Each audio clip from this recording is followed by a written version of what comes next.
নমস্কাৰ, মই বৰ্তমান উপস্থিত আছোঁ গীতা মন্দিৰত আৰু যিটো মন্দিৰ অসমৰ প্ৰাক্তন মুখ্যমন্ত্ৰী তথা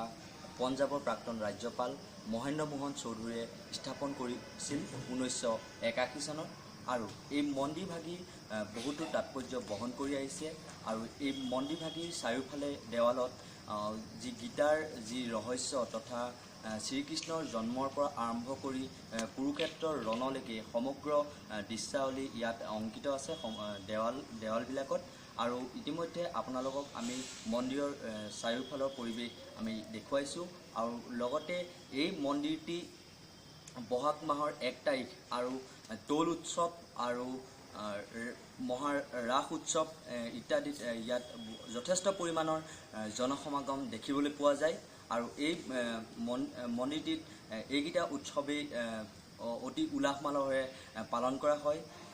ৰাস উৎসৱ আৰু লগতে দৌল উৎসৱ আৰু বহাগ মাহৰ 1 তাৰিখটো ইয়াত অতি উলহ মালহেৰে পালন কৰা হয় আৰু এই মন্দিৰটি কপিকুলৰ বাবে বিখ্যাত আৰু এই মন্দিৰটি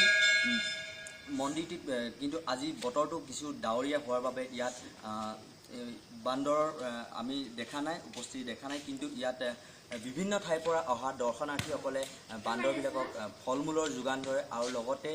ইয়াত এক জনবিশ্বাস আছে যে এই মন্দিৰত বিষ্ণুৰ চৰণত যদি সেৱা জনায় তেতিয়াহ'লে মনৰ ভাৱ পূৰ্ণ হয়। কেমেৰা পাৰ্চন সৌৰভৰ সৈতে মই কল্পজ্যোতি শইকীয়া, মোৰ ফ্লাই।